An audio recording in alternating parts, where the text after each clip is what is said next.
Hi friends, Jhansi వంటకాలకు స్వాగతం అండి. చిన్న బ్రేక్ తీసుకుని మళ్ళీ వచ్చేసాను. ఈరోజు ములక్కాడ జీడిపప్పు కర్రీ వండుతున్నానండి. కావలసిన పదార్థాలు: ములక్కాడ, ఉల్లిపాయ, జీడిపప్పు కొంచెం నానబెట్టుకుని ఉంచుకోవాలండి. నేను ఆల్రెడీ నానబెట్టాను. కొత్తిమీర, పసుపు, ఉప్పు, కారం, మసాలా పౌడర్, అల్లం వెల్లుల్లి పేస్ట్. ఇప్పుడు ఉల్లిపాయ ముక్కలే మనం కట్ చేసుకుందాం. ఉల్లిపాయ ముక్కలు ఇక్కడ కట్ చేసేసానండి. ములక్కాడ ముక్కలు జీడిపప్పు కర్రీకి చిన్న చిన్న ముక్కల కింద కట్ చేసుకుంటేనే బాగుంటాయి. వీటిపైన ఇవన్నీ కూడా తీసేసుకుని వీళ్ళలో వేసుకుందాం. చిన్న సైజు ముక్కలే బాగుంటుంది.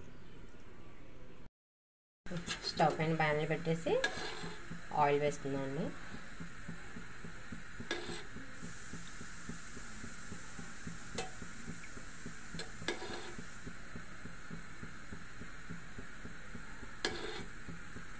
కొంచెం ఆయిల్ ఎక్కువ వేసుకుంటే బాగుంటుంది. ఇందులో కొంచెం జీలకర్ర, ఆవాలు, కొంచెం కరివేపాకు కూడా వేసుకుంటాం. జీలకర్ర కూడా వేసుకుంటాం.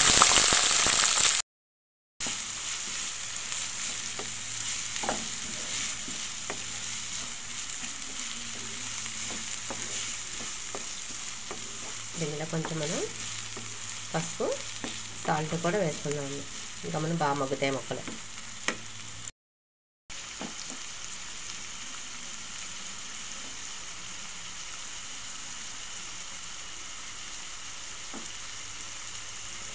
సాల్ట్ 2 స్పూన్స్ వేసుకుందామండి.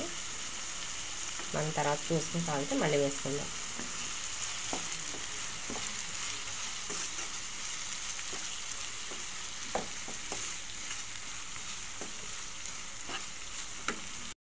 ప్లేట్ పెట్టి ఒక నిమిషం బాగా మగ్గనిద్దాం. ఉల్లిపాయ ముక్కలు మగ్గిపోయినండి. ఇప్పుడు కొంచెం మనం అల్లం వెల్లుల్లి పేస్ట్ కూడా వేసుకుందాం.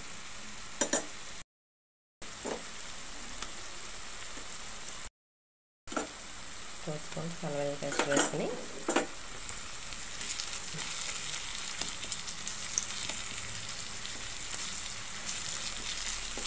దీన్ని బాగా వేగనిద్దాం.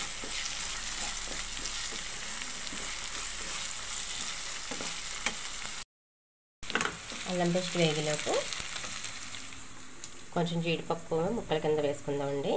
కొంచెం జీడిపప్పు పేస్ట్ పట్టుకుని వేసుకుందాం. ఈలోపు పేస్ట్ పడతాం.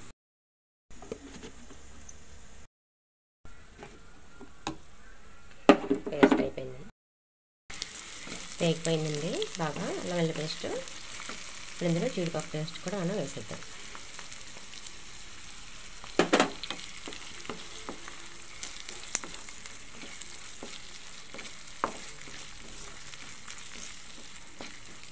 ఇది అయ్యేలోపు మనం ఒకసారి ములక్కాడ మనం డైరెక్ట్ ముక్కల కింద కోసి కొంచెం వాటర్ పోసి ఉడకబెట్టుకోవచ్చండి. నేనైతే ముక్కలు కొంచెం వాటర్లో ఒక రౌండ్ ఉడకబెట్టేస్తున్నాను. జీడిపప్పులు కూడా మనం ఇందులో వేసి వేగించేసుకుందాం. బాగా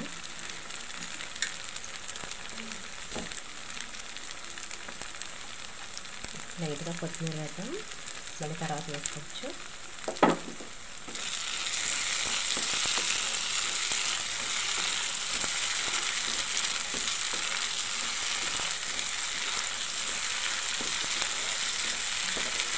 ఇందులో మనం జీడిపప్పు, గసగసాలు కూడా కొంచెం నానబెట్టేసుకుని రెండు కలిసి మిక్స్ చేసుకుని కూడా వేసుకోవచ్చింది. బాగుంటుంది టేస్ట్.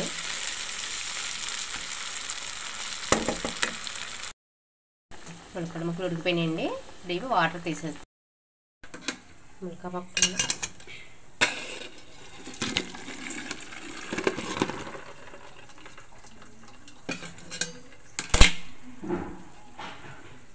ఆల్రెడీ కొంచెం ఉడికిపోయిందండి.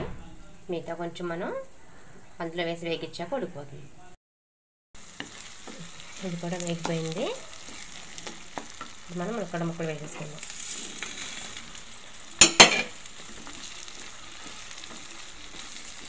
మీకు కూడా కొంచెం బాగా మగ్గాక అప్పుడు కారం వేసుకుందాం. ఇది బాగా మగ్గిపోయినండి. ఇప్పుడు కారం వేసుకుందాం. 2 స్పూన్స్ కారం వేస్తున్నానండి. పచ్చిమిరపకాయలు లేవు నా దగ్గర, మీరు ఉంటే మాత్రం పచ్చిమిరపకాయలు వేసుకోండి.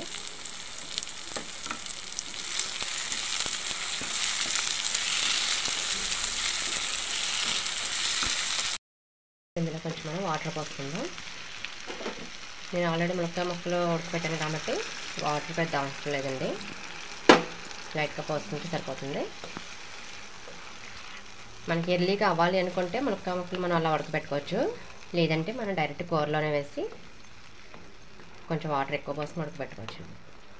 ఇలా అయితే సింపుల్గా అయిపోతుంది. ఇది కొంచెం ఉడికాక మసాలా కూడా వేసుకుని చూద్దాం. ఇందులో మనం 1 స్పూన్ మసాలా పొడి కూడా వేసుకోవచ్చండి. ఇంట్లో తయారు చేసిందేనండి, చికెన్ మసాలా పొడి లాంటివి కాదు. మన ఇష్టం, ఒకవేళ కావాలంటే వేసుకోవచ్చండి.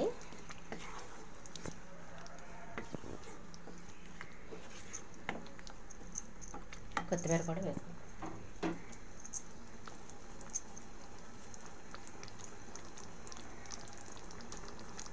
ఇది కొంచెం ఉడికాక మనం సర్వింగ్ బౌల్లో తీసుకుందాం.